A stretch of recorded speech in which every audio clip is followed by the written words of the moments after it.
¿Sale? Entonces vamos a dar inicio con el tema de obesidad. Miren, el tema de obesidad y síndrome metabólico es un tema sencillo, pero es el tema que va a abrir paso a la patología que nos toca ver en esta unidad, que es este diabetes mellitus.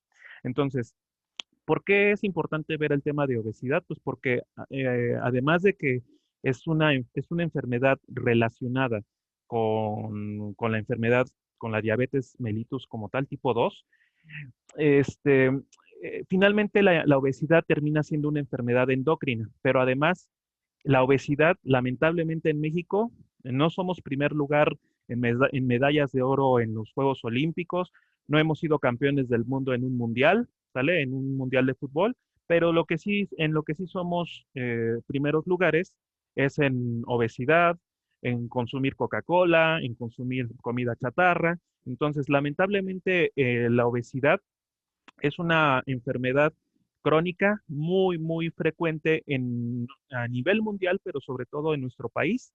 Está muy presente, ¿no? Lamentablemente ya existen niños con obesidad, eh, o vaya, ya hay muchos casos de obesidad infantil y lamentablemente los niños con obesidad son mucho más susceptibles a presentar a temprana edad enfermedades crónicas. Entonces, obviamente el presentar obesidad disminuye la expectativa de vida, trae consigo un montón de cosas, un montón de enfermedades. Entonces, por eso es importante, es fundamental entender esto, entender esta enfermedad como una enfermedad muy importante, una enfermedad emergente que hay que atender y que ahora con la pandemia del COVID, lamentablemente también se está volviendo un factor de riesgo que está provocando que los pacientes caigan en estado de gravedad o inclusive fallezcan. Entonces, si ustedes se dan cuenta, las personas que han fallecido de COVID, muchas de ellas tienen obesidad o tienen síndrome metabólico o tienen hipertensión arterial o tienen diabetes. Entonces, tanto la obesidad, el síndrome metabólico y la diabetes son factores de riesgo no solamente para COVID, sino también son factores de riesgo para muchas cosas, para infarto agudo al miocardio, para insuficiencia renal, para enfermedad vascular cerebral, entre otras. Entonces, es súper importante entender la obesidad como una enfermedad, como una patología. A la obesidad se le considera como una enfermedad crónica multifactorial, caracterizada por acumulación excesiva de grasa y algunos autores refieren a la obesidad como un estado proinflamatorio crónico, ¿sale? Es un estado proinflamatorio no doloroso, ¿sí? Hay que entender al estado inflamatorio como un estado patológico en el cual en muchas ocasiones involucra dolor. Por ejemplo, si yo me caigo en la calle y me golpeo la rodilla, pues muchas veces esa rodilla se inflama, ¿sale? Entonces, ¿qué quiere decir?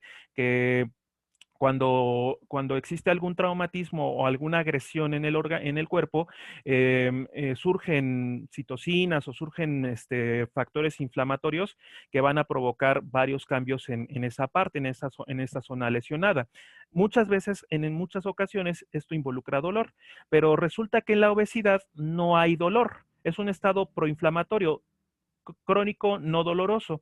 Es decir, en la obesidad por el exceso de grasa en algunas ocasiones van a liberarse algunas sustancias que promuevan la inflamación, pero no van a ocasionar dolor. Entonces resulta que es una enfermedad indolora y por esa razón no hay forma de controlarla, ¿sale? Entonces yo puedo estar tomando Coca-Cola todos los días, puedo irme al Burger King, al McDonald's, puedo irme al Pizza Hut, puedo irme a los tacos y comer y seguir aumentando de peso y pues eso no me va a generar ningún problema de dolor, bueno, a menos de que sea un peso tan alto que a lo mejor me afecte las rodillas, ¿no?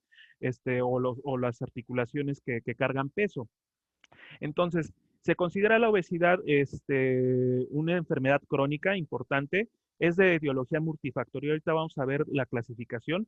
Y bueno, dice, cuando la ingesta es superior al gasto energético, tiene un lugar a un desequilibrio que se refleja en un exceso de peso. Claro, en este caso, cuando nosotros nos excedemos en el consumo de calorías, ¿sale? Esto se va a traducir en un aumento de peso. ¿Sale? ¿Cuáles son en este caso los factores relacionados a la obesidad? Bueno, desde el punto de vista social, desde el punto de vista psicológico, desde el punto de vista ya biológico, bueno, factores como los económicos, los factores sociales, ¿no? En este caso, la globalización, el capitalismo que ha traído consigo a que las empresas transnacionales, sobre todo las que vienen de nuestro vecino del norte, traigan, en este caso, vengan a instaurarse a México y pues por supuesto, eh, ellos traen la comida que ellos, a la que ellos están acostumbrados a consumir, ¿no? Insisto, comida chatarra, ¿sale? Anteriormente era muy raro que se encontrara puestos de pizzas, ¿no? Puestos de comida chatarra y actualmente después de los años 80 cuando se vino la cuestión del neoliberalismo, pues se dio apertura a que empresas transnacionales pues vinieran a México a establecerse y pues lamentablemente para ellos era un negocio, pero también por otra parte, pues a la población no le convenía. ¿Por qué? Pues porque el consumo excesivo de comida chatarra les generaba este problema, ¿no? El ambiente obesogénico, ¿no? Muchas veces también el ambiente tanto familiar como factores genéticos, muchas veces se decía, si yo tengo papá, mamá gorditos, pues yo voy a ser gordito, pero no necesariamente esto tiene que ocurrir. Sin embargo, pues la cuestión genética puede ser un factor importante, pero aquí actualmente los factores más importantes, doctores, los factores más importantes para obesidad son los factores, en este caso, de estilo de vida. El sedentarismo que lo vemos en la pantalla, los hábitos, los malos hábitos de alimentación, están actualmente sobrepasando a los factores que son propios de la persona, la genética, ¿sale? El grupo étnico. También el grupo étnico es importante. Hay grupos étnicos que tienen mayor tendencia a obesidad que otros. ¿Sale? También hay otras, por alteraciones genéticas, endocrinas, perdón, también se puede llegar a presentar obesidad. Solamente que en este caso,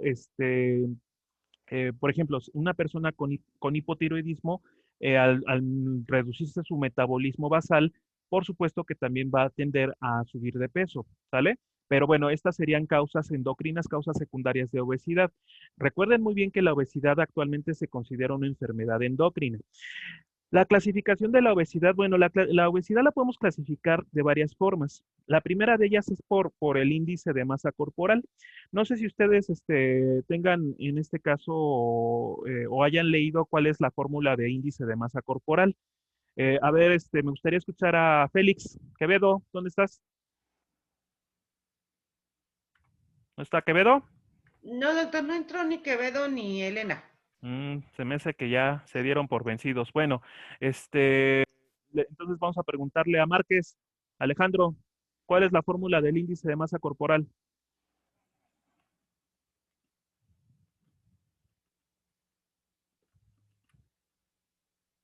¿No? A ver, si no, si Alejandro no se la sabe, vamos a ver entonces, déjeme, déjeme checar aquí. A ver, Andri, Voy, es masa sobre talla al cuadrado, ¿no? masa. Pues más que masa es peso. Peso, ¿no? Ajá. Mm, Peso sobre talla al cuadrado. eso. Se los voy a poner de todos modos en el chat. También en el chat ya les puse el link para el examen ahorita que terminemos. ¿Sale? Entonces, en el chat les estoy poniendo, en este caso, la fórmula del índice de masa corporal, que para calcularla tenemos que calcular el peso en kilogramos y lo tenemos que dividir entre la talla al cuadrado, ¿sale? Entonces, el índice de masa corporal normal va de 18.5 a 24.9. A partir de 25, doctores, a partir de 25 nosotros ya consideramos sobrepeso hasta 29.9. ¿Y cuándo consideramos obesidad? A partir de 30. Un índice de masa corporal por arriba de 30 ya lo consideramos como obesidad. Y bueno, la obesidad la podemos clasificar en grado 1, grado 2 y grado 3, dependiendo de qué tanto índice de masa corporal tenga una persona.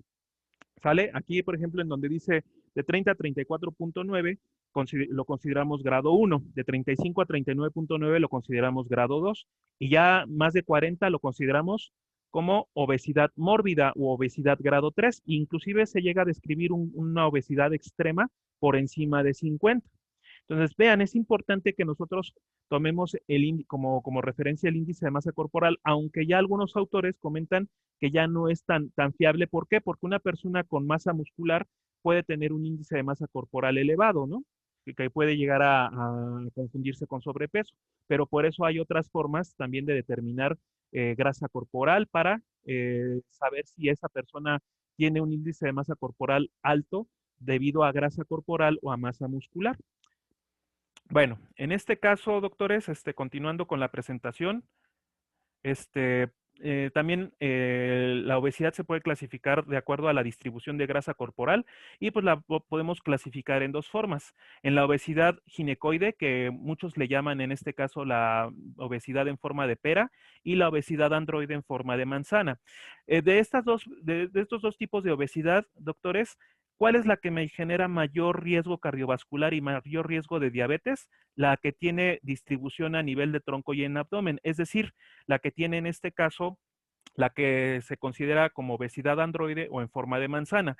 Vemos que la que vemos aquí en la pantalla en la parte izquierda como obesidad ginecoide o en forma de pera, la distribución de la grasa corporal se va a localizar predominantemente en las caderas, ¿sale? Esta se llama ginecoide porque es la que está mayor frecuentemente presente en las mujeres, ¿sale? Generalmente este tipo de obesidad no tiene un riesgo tan elevado de presentar este síndrome metabólico, diabetes, pero sí puede llegar a tener, sí puede conllevar a riesgos, sobre todo de litiasis en la vesícula biliar o de problemas osteoarticulares, ¿no? De osteoartritis, sobre todo en las articulaciones de apoyo, como son las rodillas o los tobillos. Sin embargo, en la obesidad androide, la que es en forma de manzana, donde la distribución de la grasa se localiza en el tronco y principalmente en el abdomen, esta es la que conlleva en este caso a un mayor riesgo cardiovascular y ahorita vamos a ver por qué. También la obesidad se puede clasificar de acuerdo a la morfología del tejido adiposo. Entonces tenemos dos tipos de obesidad, la hipertrófica y la hiperplásica. Vean en esta imagen cuál es la diferencia. Mientras en la hipertrófica, doctores, en la hipertrófica, el tejido, el adipocito, las células adiposas van a crecer en tamaño, mientras que en la hiperplásica el tamaño va a ser un tamaño normal, pero lo que va a ocurrir aquí es que van a aumentar, pero en número de células. Entonces, si lo vemos en esta imagen por la morfología, nosotros tenemos aquí a una persona con obesidad hipertrófica y con obesidad hiperplásica. Vean que en el caso de la obesidad hipertrófica, aquí el problema es que las células adiposas no aumentan en número, pero sí aumentan en tamaño, mientras que en la obesidad hiperplásica las células adiposas se encuentran en un tamaño normal, pero aquí lo que ocurre es que aumentaron de número de células, ¿sale? Esa es una diferencia.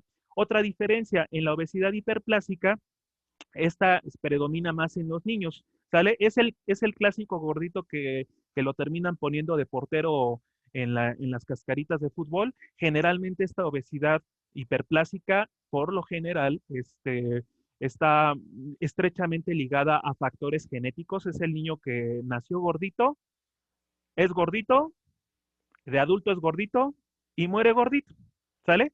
O sea, es una persona que siempre va a tener obesidad, ¿sale? A estas personas les cuesta mucho trabajo bajar de peso con dieta, con ejercicio y por lo general, bueno, si se requiere en un momento dado que estas personas puedan si esa persona quiere bajar de peso, con dieta, con ejercicio va a ser muy complicado, no significa que no puedan bajar de peso, sí pueden, pero les va a costar mucho más trabajo que a las personas con obesidad hipertrófica y por lo general para tratar a estas personas, pues muchas veces se requiere realizar otros procedimientos que ya conllevan cirugías, procedimientos quirúrgicos, como liposucción, inclusive se puede practicar la cirugía bariátrica. Ahora, ¿cuál es el detalle con esto, doctores? Este tipo de obesidad hiperplásica, la que está del lado derecho, conlleva a una menor producción de citocinas en el tejido adiposo. Habíamos comentado al inicio que la obesidad es un estado proinflamatorio en el cual se van a liberar citocinas por parte del tejido adiposo, las cuales pueden provocar diversos problemas. En el caso de la obesidad hiperplásica, las células adiposas al estar en un tamaño normal no van a ser productoras de citocinas y eso va a ser muy importante porque estas citocinas no van a conllevar a los otros problemas que vamos a ver más adelante, que es el síndrome metabólico y la diabetes mellitus, ¿sale? Obviamente estas personas no significa que no puedan ser diabéticos o no puedan tener dislipidemia a futuro. Sí lo pueden tener, pero tienen menor riesgo, ¿sale? Y no significa que no puedan tener otro tipo de problemas que no tengan que ver con las cuestiones metabólicas. Una persona con obesidad hiperplásica a lo mejor no tiene un mayor riesgo de diabetes, pero sí va a tener mayores riesgos de presentar este dolor articular o osteoartritis o litis en la vesícula u otros problemas, ¿no? Apnea del sueño, otros problemas que están ligados a la obesidad. En el caso de la obesidad hipertrófica, entonces, aquí lo que ocurre es que existe un aumento en el tamaño de las células adiposas. Este tipo de obesidad es la que predomina en adultos. En este caso se puede presentar en una persona que en la infancia o en la adolescencia era delgada y por sus malos hábitos de alimentación, por no hacer ejercicio, por consumir Coca-Cola, por consumir McDonald's y demás, se vuelve obeso o se hace una persona con obesidad. Afortunadamente, este tipo de obesidad hipertrófica es más fácil de tratar con dieta o con ejercicio, pero pregunto yo, ¿quiénes de nosotros hacemos una buena alimentación o hacemos ejercicio de forma rutinaria? Entonces, al final de cuentas, esto también es un poquito complicado de tratar, aunque aparentemente sea muy fácil. Ahora, importante, la obesidad hipertrófica, en el caso de que aumente el tamaño de células adiposas, esto va a conllevar a una mayor producción de citocinas inflamatorias y por lo tanto esto se va a relacionar estrechamente a un mayor riesgo cardiovascular y también a un mayor riesgo de presentar diabetes. Fíjense, doctores, esta imagen que estamos poniendo aquí es importante. ¿Por qué? Porque la obesidad se considera, bueno, al menos con ustedes y con los alumnos, la manejamos como una escalera al cielo. ¿Por qué? Nosotros nacemos, crecemos, nos reproducimos, pero lamentablemente nos exponemos a la comida chatarra, no hacemos ejercicio, estamos todo el tiempo en la computadora o viendo Netflix o viendo la tele, no hacemos actividad física alguna y pues en este caso caemos en obesidad.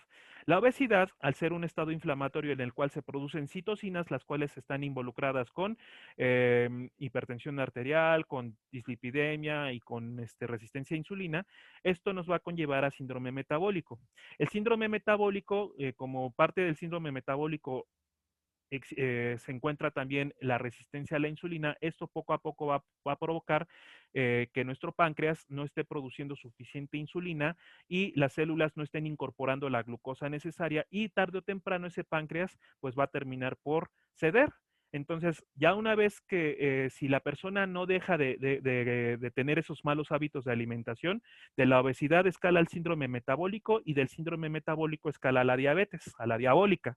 Y ya una vez que la persona presenta esta enfermedad, si sigue con sus malos hábitos de alimentación, si sigue sin hacer ejercicio, si sigue sin tomarse sus medicamentos que le indicamos como médicos, ¿qué pasa? Pues ahora la diabólica también conlleva, o la diabetes mellitus puede presentar complicaciones, sobre todo crónicas, como cuáles, neuropatías, retinopatías, nefropatía diabética, insuficiencia renal, mayor riesgo cardiovascular.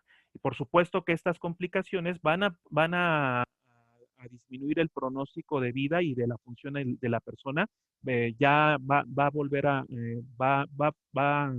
va a provocar en esa persona que sea menos productiva socialmente, laboralmente, pero no solamente eso, sino va también a disminuir su calidad de vida, ¿no? Y bueno, si esa persona no se atiende, pues la escalera al cielo, ¿no? Síndrome galloso, yo le llamo, ¿no? Síndrome de San Pedro. Entonces, vean que esto es una escalera al cielo. Bueno, ¿qué pasa con el tejido adiposo, doctores? Miren, el tejido adiposo anteriormente se consideraba un tejido únicamente almacenador de grasa, pero actualmente ya se sabe que es un tejido endocrino, productor de moléculas que pueden tener, en este caso, acción hormonal. a estas moléculas que tienen acción hormonal, doctores, se les conocen como adipositocinas o adiposinas, así de simple. De estas, las que tenemos que destacar son estas que vemos en la pantalla. La que yo voy a mencionar aquí principalmente es esta, la adiponectina, la que está aquí arriba, ¿sale? Y la que estoy señalando con mi apuntador. La adiponectina, ¿por qué es importante, doctores? Porque esta es una citosina buena, ¿sale? Generalmente cuando nosotros estamos en un estado de buen peso, cuando nuestras células adiposas se encuentran en tamaño normal y en número normal, por lo general las células adiposas producen una mayor cantidad de adiponectina y la adiponectina va a tener múltiples beneficios. Sin embargo, cuando nosotros estamos en obesidad, sobre todo la hipertrófica, que es la que tiende a producir mayor cantidad de citocinas inflamatorias, lo que va a ocurrir es que la adiponectina va a disminuir en cantidad, en producción, y van a aumentar otro tipo de citocinas, como cuáles. El factor de necrosis tumoral alfa es uno de ellos, la interleucina 6, la resistina, fíjense por qué se llamará resistina, pues porque produce resistencia a la insulina. También se puede llegar a producir leptina en mayor cantidad y ojo, en las personas con obesidad, la leptina, doctores, es una hormona de la saciedad. Sin embargo, las personas con obesidad muchas veces, además de tener resistencia a la insulina, también presentan resistencia a la leptina. Hay otras moléculas como la bisfatina, como la aumentina, que pueden también ser benéficas y que cuando estamos en una situación de obesidad van a disminuir. Entonces, vean, ¿qué ocurre con el tejido adiposo? Cuando nosotros estamos con buen peso, nosotros vamos a producir una mayor cantidad de adiponectina, lo cual va a ser benéfico.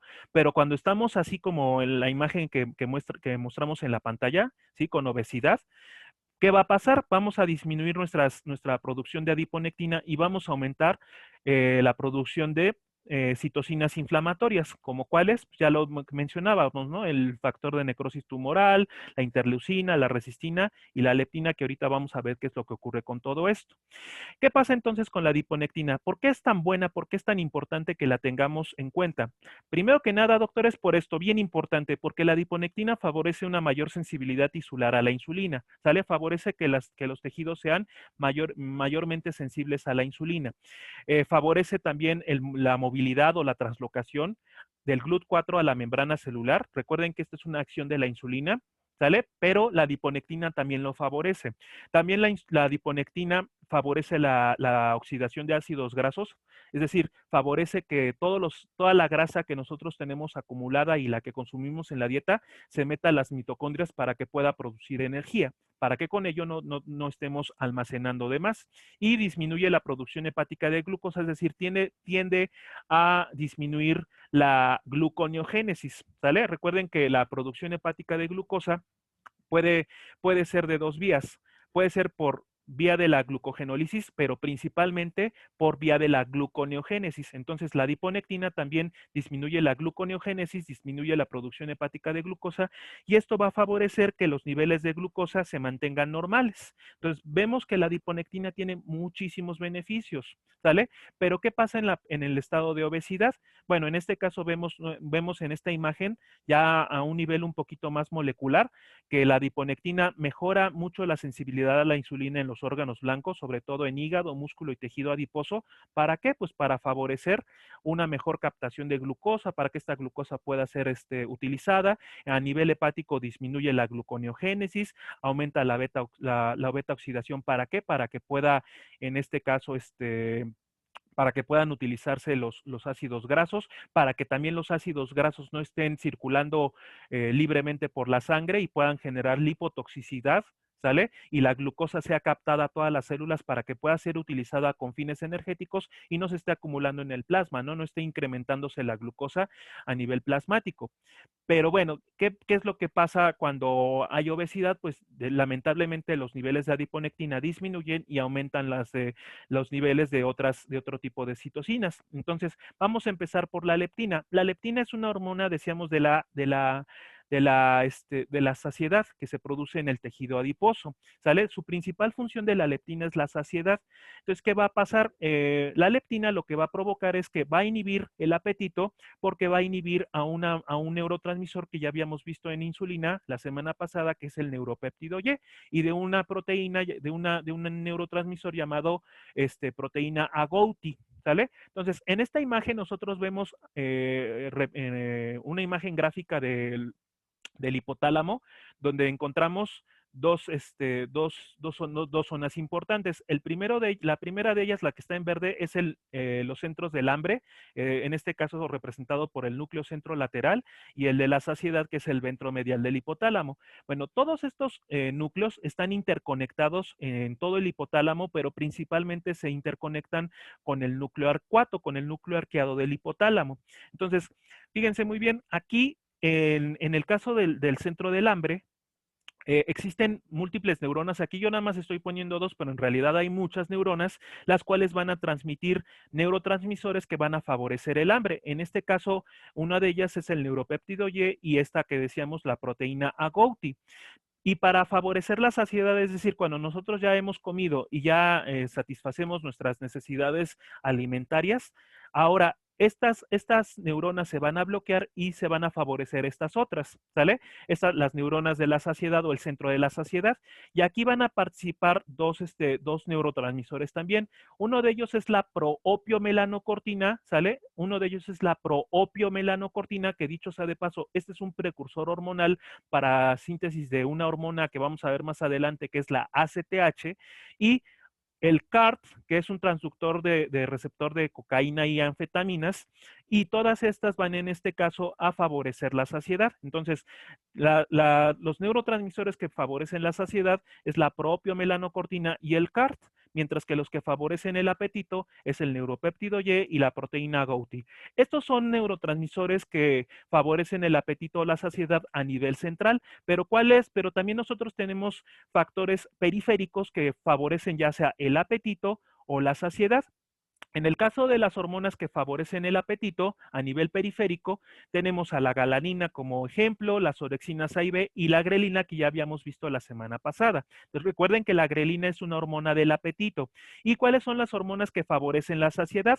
A nivel del tejido adiposo, la leptina es muy importante, la insulina misma, ¿por qué? Porque decíamos que la insulina bloquea el neuropéptido Y, el polipéptido pancreático también favorece la saciedad, el GLP-1 que lo vimos como una incretina, ¿se acuerdan? Que vimos que en insulina al GLP-1 como incretina y otras hormonas como la colecistocinina. Entonces, ¿qué va a hacer la leptina? Para hablar específicamente ya de la leptina, va a favorecer que va a favorecer la vía de la saciedad y va a bloquear la del apetito, ¿sale? Ahora, es importante comentar, ¿sale? Entonces, la leptina inhibe el apetito porque va a inhibir la actividad del neuropéptido y de la proteína agouti y va a promover la saciedad porque estimula la actividad de la proopiomelanocortina y del CART, del transcriptor regulado por cocaína y anfetaminas. Sin embargo, en obesidad, además de haber resistencia a la insulina, también existe resistencia a la leptina. Algo importante con la leptina, doctores, hiperpolariza la célula beta del páncreas, ¿sale? En exceso va a hiperpolarizar la célula beta del páncreas. ¿Por qué se presenta esto, doctores? Pues precisamente porque como la insulina favorece la lipogénesis y la esterificación de ácidos grasos, la leptina lo que hace es disminuir la producción de insulina para que ya no se esté acumulando más grasa. ¿Por qué? Porque ya estamos muy gordos, ya no necesitamos acumular más grasa de lo que ya tenemos. Entonces, lo que hace la leptina como una forma de proteger al cuerpo para dejar de almacenar grasa es dejando de producir insulina. Sin embargo, si esto se perpetúa, pues esto paulatinamente va a ir lesionando las células beta. Entonces, cuando hablamos de hiperpolarización, ¿se acuerdan cuando hablamos que despolarización involucraba que se cerraba el canal de potasio y se abría el canal de calcio? En el caso de la hiperpolarización va a ocurrir lo contrario. Se va a cerrar el canal de calcio y se va a abrir el de potasio. Esto va a provocar hiperpolarización de las células beta y esto, al contrario de estimular la secreción, va a inhibir la secreción de insulina. Ahora, También importante con la leptina, va a favorecer la fagocitosis de ácidos grasos por los macrófagos. Cuando nosotros tenemos exceso de grasa, nosotros muchas veces la grasa se acumula en las arterias o en los vasos sanguíneos y los fagocitos, los macrófagos, en este caso los macrófagos que están circulando, van en este caso a comerse toda esa grasita. Lamentablemente lo que ocurre con esto es que a los macrófagos al comerse esa grasita muchas veces también se pegan en este caso a la zona de grasa, a la zona grasa que está pegada en la arteria y esto provoca la formación de unas células llamadas células espumosas. Las células espumosas, doctores, son el preámbulo para presentar placas de ateroma. Las placas de ateroma son placas de grasa que están en este caso acumulándose en el vaso sanguíneo y poco a poco van a empezar a provocar hipertensión arterial. ¿Sale? ¿Por qué? Pues porque al disminuir el calibre del vaso sanguíneo va a aumentar la resistencia vascular y esto conlleva a aumentar el gasto cardíaco y va a aumentar la presión arterial. ¿Sale? ¿Qué pasa con el factor de necrosis tumoral alfa, doctores? Esta también es una citocina muy importante, afecta mucho al organismo. Fíjense muy bien, el factor de necrosis tumoral alfa disminuye la síntesis de GLUT4, bloquea en este caso al gen del GLUT4. Entonces ya con esto estamos bloqueando la producción de GLUT4. ¿Sale? Bloquea al gen de la adiponectina, ¿sale? Nuestra citocina benéfica. Bloquea la fosforilación de tirosina del sustrato de receptor de insulina. ¿Se acuerdan cuando hablábamos de mecanismo de acción de insulina, donde decíamos el receptor se autofosforila en las tirosinas, ¿no? Entonces, va a bloquear la fosforilación en tirosina. ¿Para qué? Para que yo no se lleve a cabo la cascada de señalización de la insulina. ¿Y esto a qué conlleva, doctores? Conlleva a resistencia a la insulina. Entonces, estamos ya viendo que tanto la leptina como el factor de necrosis tumoral alfa pueden provocar hipertensión arterial, pueden provocar resistencia a la insulina, ¿sale? Y ahorita vamos a ver que pueden provocar otro tipo de cosas. También va a bloquear la síntesis de unas moléculas llamadas perilipinas, ¿sale? Las perilipinas son unas moléculas, a ver si lo puedo en este caso dibujar. Opciones del puntero, bolígrafo, vamos a ver. Bueno, las perilipinas, hagan de cuenta, aquí yo estoy dibujando, mi dibujo está medio chafa, pero bueno, disculpen en este caso mi dibujito. Bueno, imagínense que esto que yo estoy poniendo aquí es una célula adiposa y lo que estoy poniendo aquí como si fuera una antena son las perilipinas. Bueno, estas perilipinas, doctores, estas perilipinas son moléculas, ¿sale? Esto que estoy poniendo aquí como perilipinas, son moléculas, en este caso, que van a proteger al tejido adiposo. ¿Para qué? Para que no ocurra la lipólisis. ¿Qué pasa? El factor de necrosis tumoral alfa va a bloquear la síntesis de estas moléculas y esto va a provocar que la lipasa sensible a hormona llegue al tejido adiposo. ¿Para qué? Para realizar lipólisis. Uno pensará, bueno, pues si yo realizo lipólisis, pues me estoy deshaciendo de grasa en exceso. Sí, pero aquí el problema es que la grasa, en teoría, se tendría que ir a la beta oxidación, pero por todo este problema que está ocurriendo, también lo que pasa es que las mitocondrias no van en este caso a realizar una adecuada beta oxidación y lo que va a provocar es que todos esos ácidos grasos que sean liberados finalmente se van a empezar a acumular en la sangre. ¿Y qué te va a llevar a esto? Pues te va a llevar en este caso a dislipidemia, te va a llevar a acumular ácidos grasos que a la postre te van a llevar a presentar dislipidemia y lipotoxicidad. También el factor de necrosis tumoral alfa va a favorecer la liberación de endotelinas, las cuales provocan vasoconstricción. Entonces, todo esto nos está llevando a presentar resistencia a la insulina, todo esto nos está llevando a presentar dislipidemia y todo esto nos está llevando a aumentar más la hipertensión arterial. ¿Qué pasa con la interleucina 6? La interleucina 6, doctores, disminuye la sensibilidad.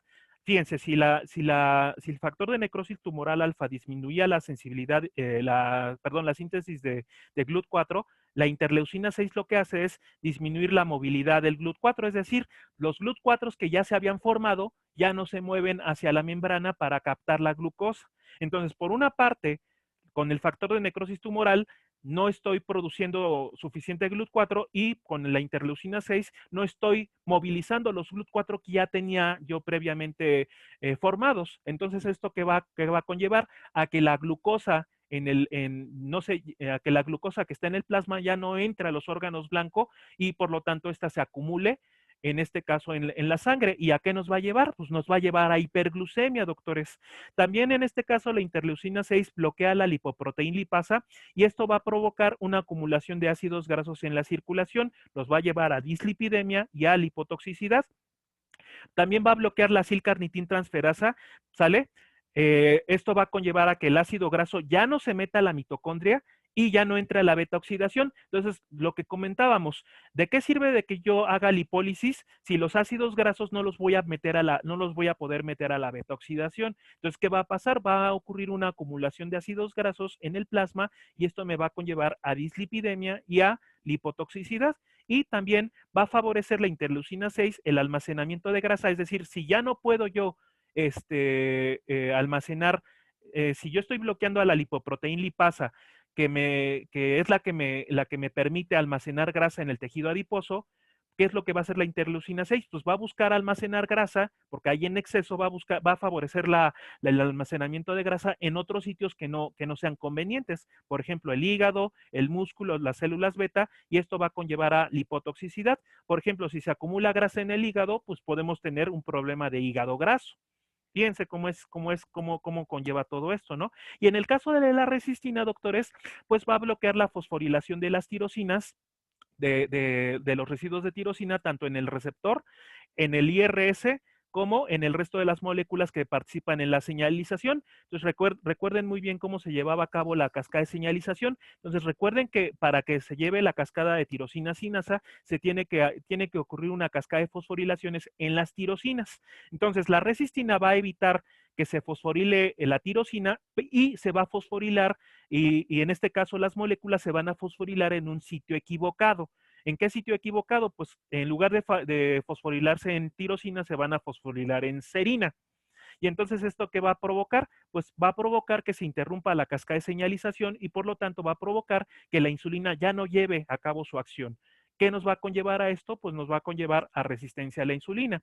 Entonces, cuando hablamos